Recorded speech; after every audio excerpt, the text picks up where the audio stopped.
Hi everyone. Today I will be showing you some more of my favorite movies. I already have one of those videos up. It's one of my older videos. But today is going to be the guilty pleasure edition, as I have just seen the new film Boyhood.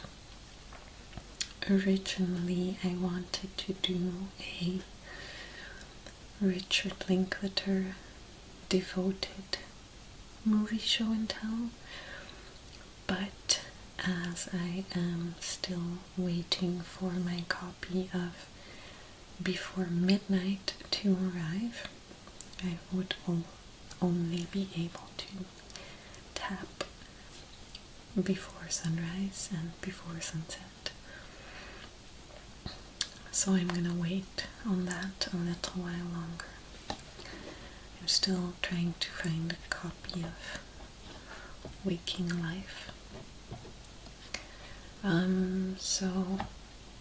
But anyone that hasn't seen Boyhood yet, I do recommend it, but only if you like that sort of movie, the movie that is just about life, people experiencing life and growing and evolving and all that. If you like action-packed movies, don't go see it, because even though it's a beautiful film, you won't like it, which is pretty much your fault. I know that you can't argue taste, but some things are just brilliant and beautiful. So, guilty pleasures. I have selected, let me show them, 5 guilty pleasure movies from my collection. These are pretty much chick flicks, all of them. So yeah, I guess I feel guilty for liking chick flicks. I don't actually feel guilty.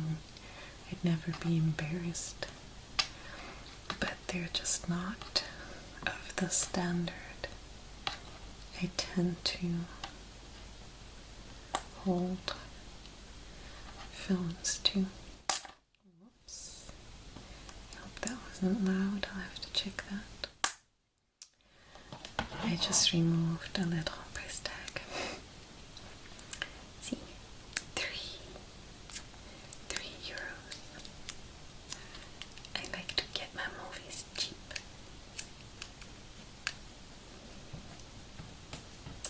Cheap. Okay, first one. And probably, the oldest one. Maybe not oldest as in the oldest movie, but I've had this the longest. This was actually one of my first DVD purchases. You can see the camera screen reflected on the DVD.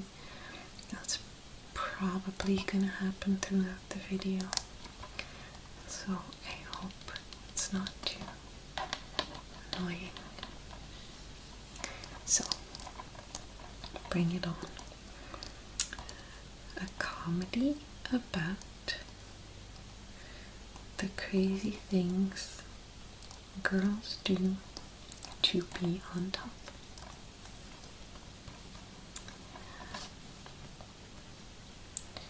The #1 US smash hit. I find that fairly unbelievable, since it seems like such a girly teen movie to me, but so I'm sexy, I'm bright, I'm fucking dynamite.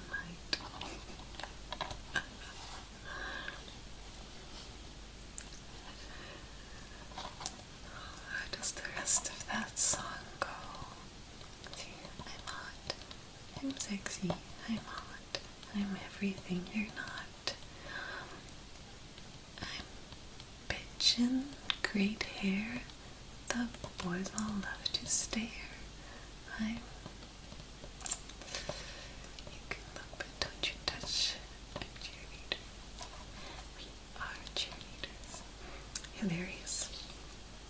So yeah, I like this movie because it is actually fairly hilarious to me.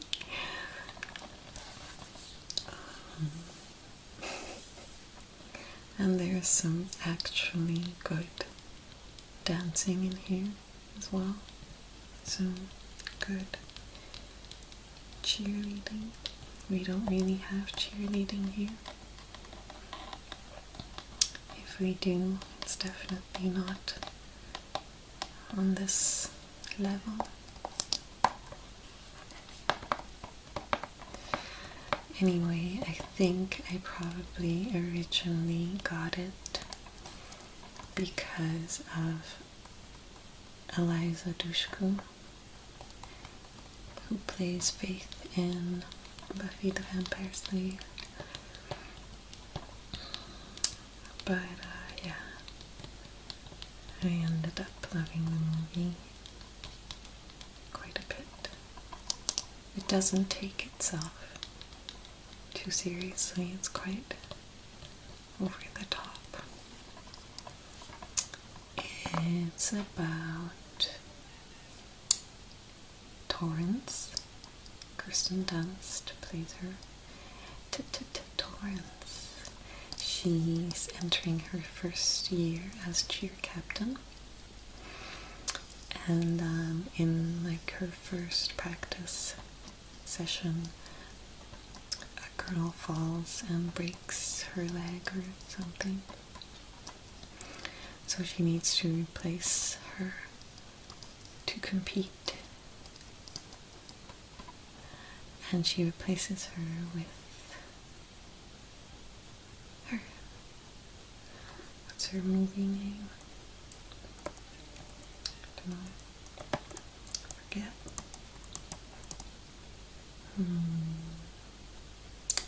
Anyway.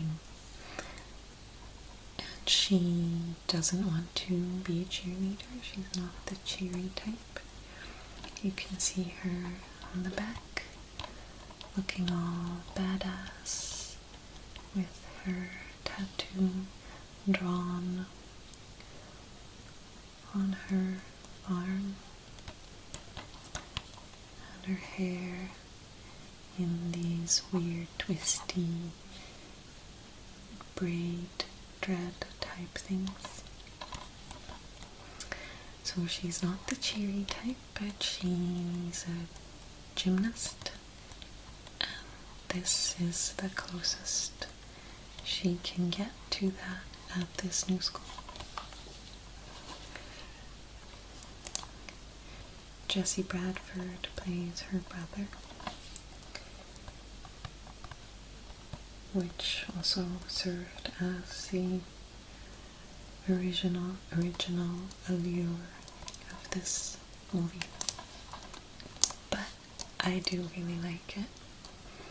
I admit I really like this movie, and when I'm looking for a nice pick-me-up, I'll often put this one on. Okay. When I am, however, looking for something to quickly drag me down, I put this one on. A Walk to Remember. So yeah, Shane West and Mandy Moore, both not people known for their fantastic acting ability nor their ability to choose a good movie to act in. But they make it work in this one. And it's such a sad movie, but it's sad in a beautiful way. Do you know? It's just the good kind of sad. So usually when I'm already feeling kind of blue, but the tears won't come, I'll put this one on.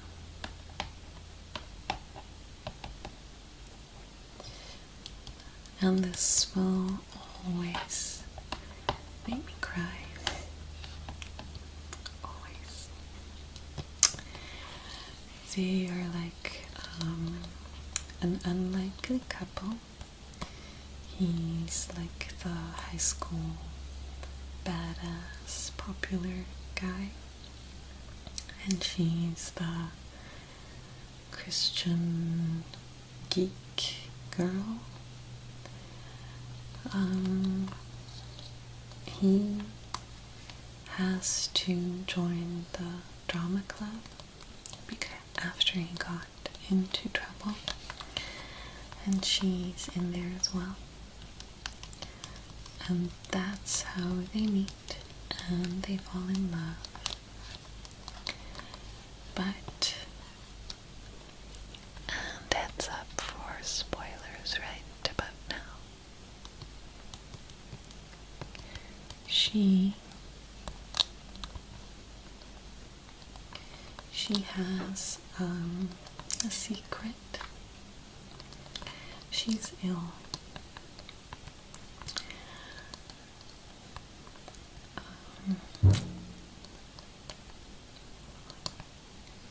She's ill, very ill. But yeah, it's just beautiful.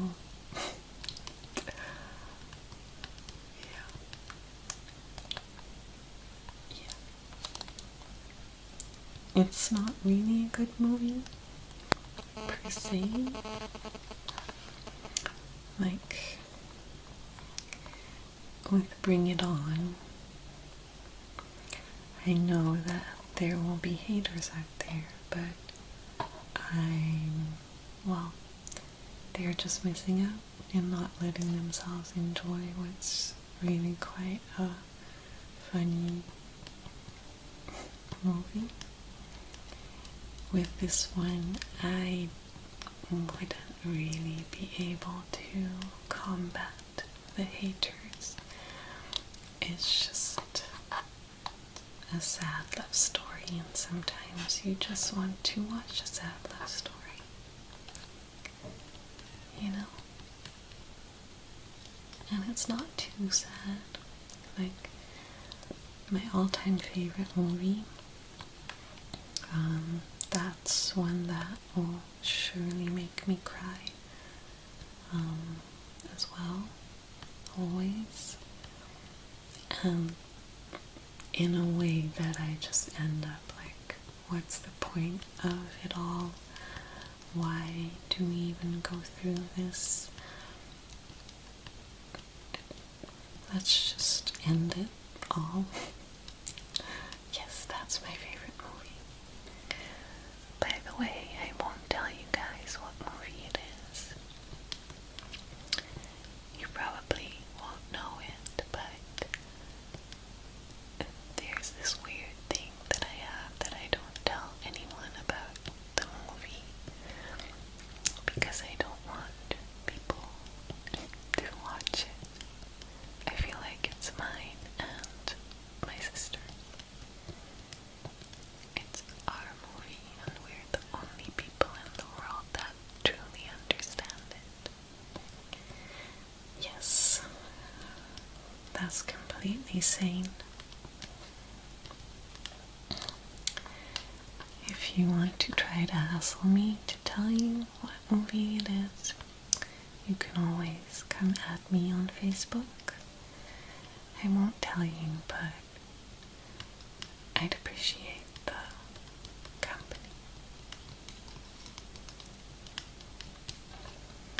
So, as opposed to that movie, this is sad, but in a feel-good way.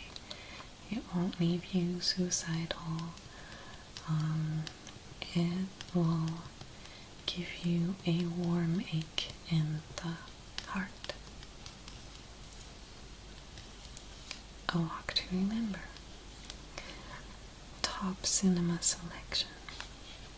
I'm getting the feeling that they lie on the covers of these. Because although I do stand by my love for Bring It On, it can't be the #1 US smash hit, and this can't be top cinema selection. What else does it say? The tagline is, "It all comes down to who's by your side." That's true.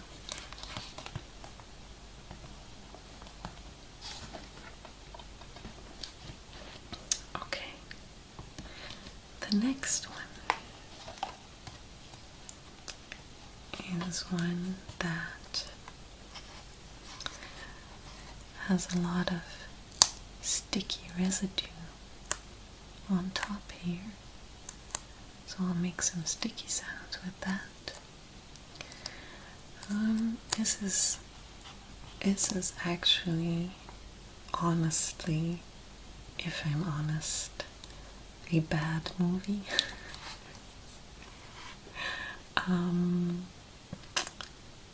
The last couple of times I watched this,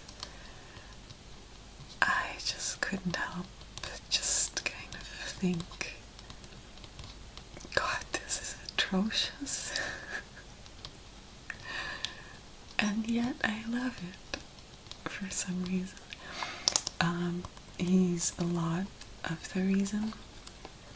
Stuart Townsend. This guy is in my top 3 of hottest actors. A lot of people are gonna find that weird because he's not a likely guy to be in that category. He's not conventionally hot or attractive. Kind of pale and weird. Not just in this movie, obviously. He's actually a good actor. You won't be able to tell from this movie. You really won't. He has made some poor choices in his career. For example, he's also in The League of Extraordinary Gentlemen, which is also not a very good movie. He plays Dorian Gray, though, the most beautiful man alive, and that was quite good casting.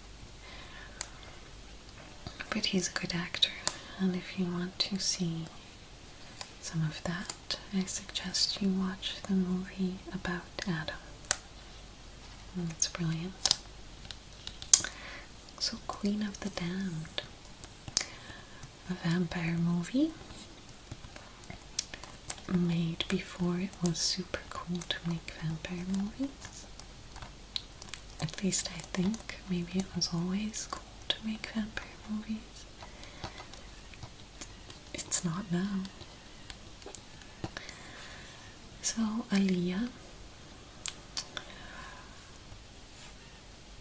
That was a sad sigh. That is always accompanied when you say names like Aaliyah or Heath Ledger.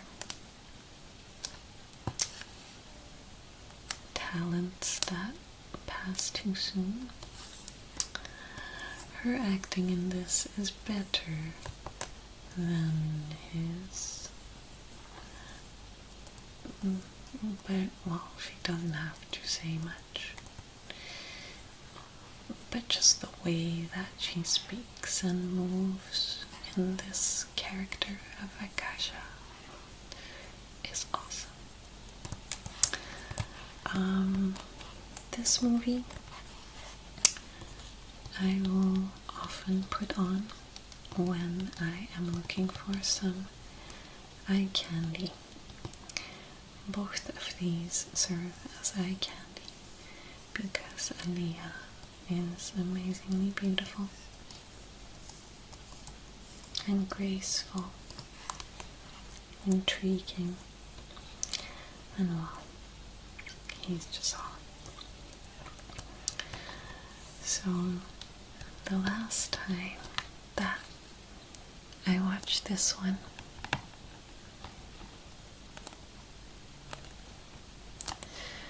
me and my sister,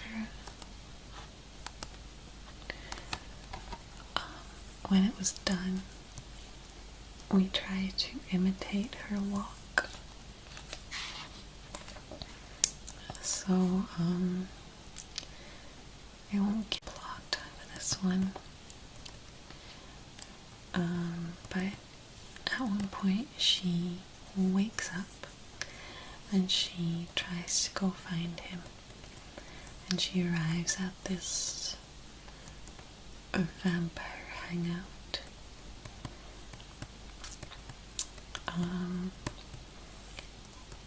And she, just the way she walks in that scene is very elegant and snake-like and fascinating. And we try to imitate it. And we just died laughing. It's hard to do. Quite hard. Probably almost as hard as trying to speak well with the fangs that they wear. So that's another thing that adds to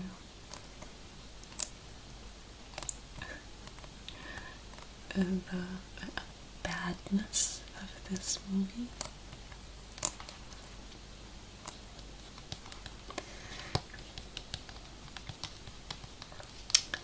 But yeah, so this one I wouldn't defend at all. Bring it on. I'll defend to the death. A Walk to Remember. You know, I could try, but I'm not invested. This one is just quite bad. See, there's not even like a top selection or box office hit lie on the cover of this. There's just Mother of All Vampires, which is her, Akasha. That's her name in the movie, Akasha. It's very cool, Akasha. Yes, all of her lines are quite nice to see. Well delivered, in my opinion. What I do think is cool about the movie is the music they use. At the time that I saw it, I don't know if that's around the time it came out. Let me check. 2002. How old was I in 2002? Okay, so by the time it made it to Belgian TV, which would have been more 2004-ish, I was listening to a lot of the music that they use in this movie. So, like Disturbed is in here, and the Deftones is in here. I think Corn, yeah, Corn, and maybe Papa Roach as well. Just like the kind of new metal type deal. I was listening to a lot of that, and it was nice to see that in a movie. And so whenever I watch this, it brings back a lot of those memories as well. Just like being an angsty teen and listening to just angsty music. So it takes me back in a really good way, which is nice. Anyway, Jonathan Davis from Korn did a lot of the voice work for Stuart Townsend when he's singing. They actually used a bunch of kind of metal performers to construct his sound, but you can quite clearly hear Jonathan Davis come through there. So that kind of gives it something extra. So I can justify the guilty pleasure even more with that. It takes me back. Okay. So the next one is more along the lines of Bring It On, as in I do personally find this a good movie. It kind of tapers off towards the end. They kind of wrap it up a little strangely and unnecessarily, but the premise and the main part of the movie I find really enjoyable and actually pretty good. I know that this is very shocking information to you, since you see Lindsay Lohan's mug here on the front, and Miss Lohan is definitely not known internationally for her acting skills, and she also doesn't have the best track record in choosing movies in her adult life. I recently, by the way, I saw Life Size, a part of Life Size again. That's a movie I actually really liked when I was a kid. Now when I'm older, it just really annoyed me. Yes, Tyra Banks and Lindsay Lohan in one movie. That's a smash hit. Anyway, so it does have Tina Fey in here, so that's encouraging, you know, should you want to watch it. Also Rachel McAdams, I find her to be a good-ish actress for the parts that she takes on, at least. And then I wanna say Amanda Seyfried or something.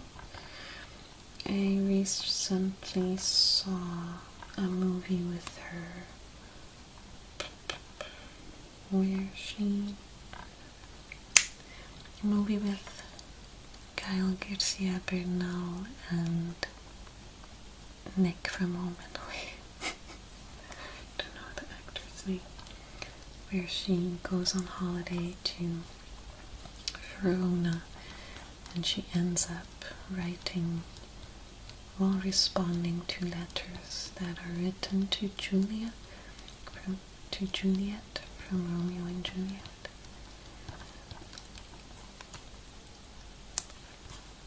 And Lacey Chabert,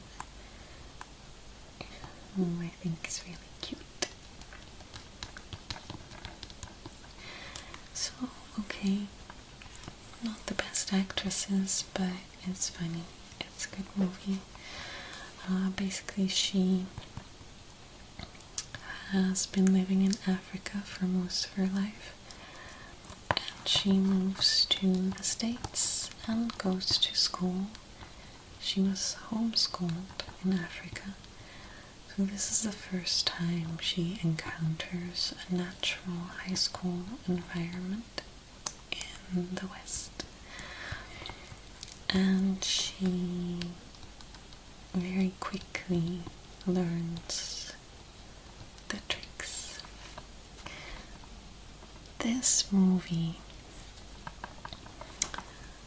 honestly, this movie gives me ASMR. Because it's just so fake. They're all so fake and I love it. Just the way they talk. It's so deliberate and fake, and that's what gives me tingles, so I love it. So,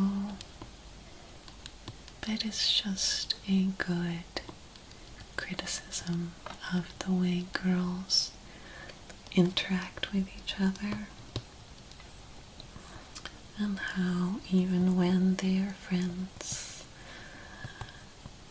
they will quite easily and without qualms turn on each other and throw the other under the bus if it benefits themselves.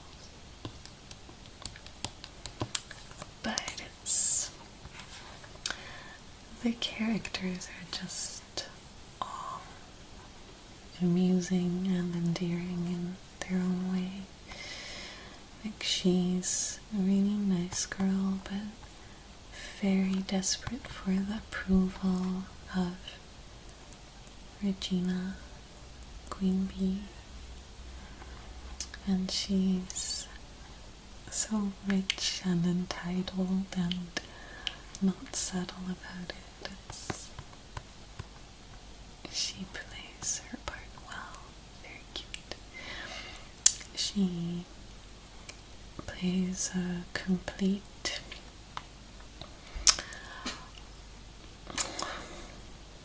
simpleton, shall we say, just a not very intelligent person.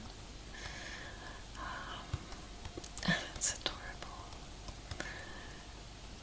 There's this part where she's on the phone with all four of them, but she's not aware that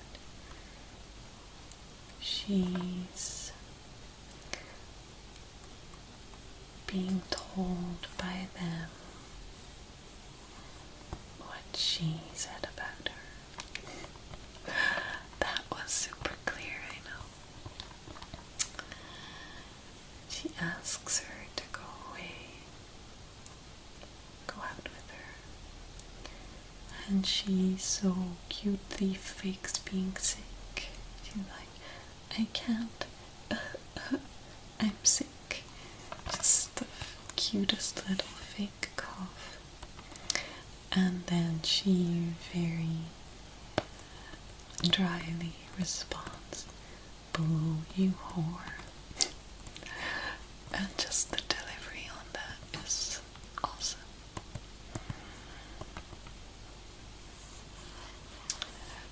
Yeah, this is a funny movie, and I will defend this one as well. Out of these guilty pleasures. Chick flick though, obviously. I can't really defend it too. Many guys. I mean, look at it, it's just all pink.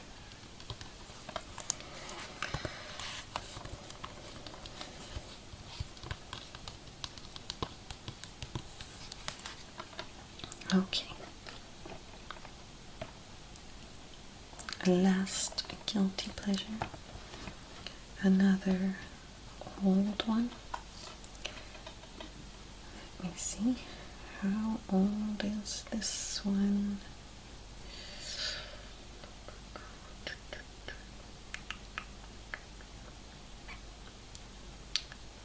Oh, okay, here. Copyright. I'm reading this correctly. It's really tiny. The lettering is really tiny. 1995.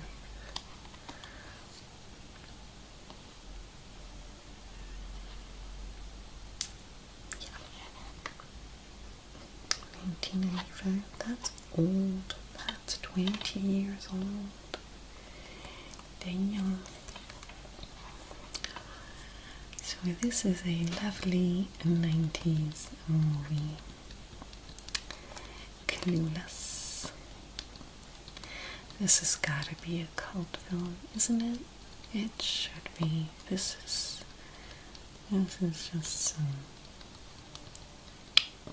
funny stuff. And it led to a TV show. It's gotta be a cult film. So I have a thing for Alicia Silverstone. I love her. I think she's cute. I still need to buy excess baggage. I also love that one. I had a thing for Benicio del Toro for years after I saw that movie. Yeah. And then Brittany Murphy. Yes, another name that you have to sadly sigh after when pronounced, although she's talent-wise, I don't put her in the same league as the other two I mentioned. I recently saw a B movie she made way back when called Double Jeopardy. I thought I was taping the Double Jeopardy with Ashley Judd, which I actually like, and I don't think I ever really caught the beginning of it, so I taped it. It turned out to be another Double Jeopardy. Not a good one. So, Alicia Silverstone plays this ditzy, entitled rich girl, and she plays it very convincingly. This movie is just making me smile just thinking about it.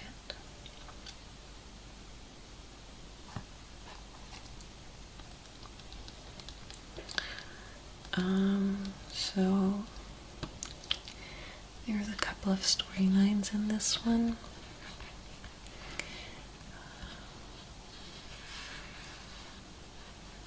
The main one being she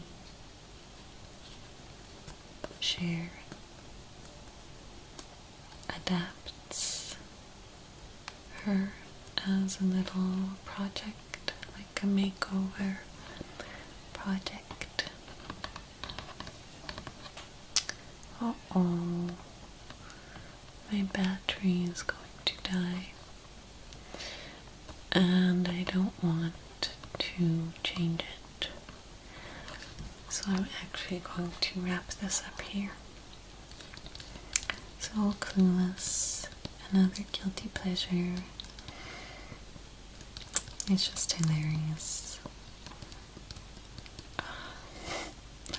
For example, one of my favorite parts is when she partakes in debates in class, and she uses this incredibly simple reasoning and hilarious analogies, but they kind of make sense. So it's just hilarious. So I am going to wrap it up here. I hope that you like this video. I hope the tapping was enjoyable. I never want to go too loud and too obvious with my tapping because I personally don't like it, but I don't know. Okay, I really do hope to film another relaxation therapist episode soon. If I don't, I'll film something else. Okay, see you guys. Talk to you on Facebook.